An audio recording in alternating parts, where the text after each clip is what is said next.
All right, Jeremy joining us again with one more look at the forecast. Jeremy, winds are shifting a bit, Yes. which is improving our air quality, but that's also throwing another dynamic for firefighters, right? Yeah, our saving grace right now is that the wind remains pretty calm, but we're looking at almost an exact 180. So a lot of the areas that have burned will now see that fire kind of advancing back toward it, and that makes fighting it even more difficult, even though it's kind of going into the same area. Jeez. What's We in need a store for break. tomorrow? Yeah. Yeah, so the next couple of days get very, very interesting.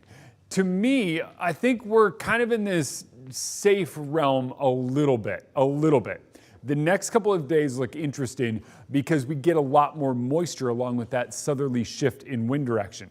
Air quality remains poor, but as wind shifts direction, we eventually get more rain in the forecast. Notice it's now out of the south. The past day and a half, it has been very northerly across much of the region. Wind out of the north at 5 to 10 miles per hour has been replaced by wind out of the south at about 5 to 10 miles per hour. That is clearing us out. We're still under those air quality alerts because air quality is expected to remain fairly bad through at least tomorrow morning.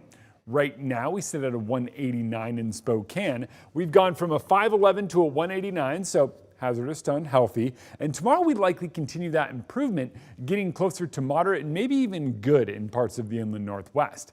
Most of that smoke kind of butts up against the Rockies. You get over into Montana, it gets better. You get closer to some of the wildfires themselves, and you wind up seeing those local drops in air quality. But most of this smoke, believe it or not, comes from Canada. It's all the way up in Canada. Watch how this plays out. So as wind shifts to southerly, we blow out a lot of the smoke. We'll see some worse smoke overnight and early tomorrow morning, but then as we get into tomorrow afternoon, things start to improve as wind picks up out of the south. Unfortunately, wind is going to pick up out of the south as we get hurricane, or what was once Hurricane Hillary, moving up.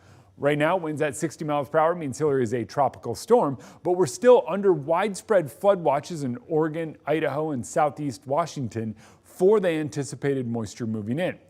Here's how it goes. Let's just go through locally and what we can expect.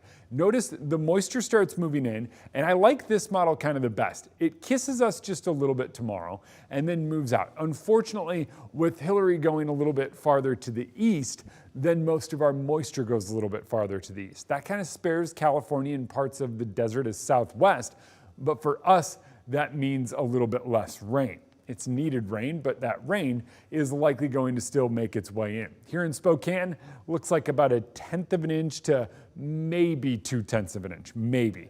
Down in southeast parts of Washington could pick up quite a bit more. Central Washington might see a band of heavier showers, and this is all going to be kind of those local scattered showers since we are so disconnected from the remnant low itself.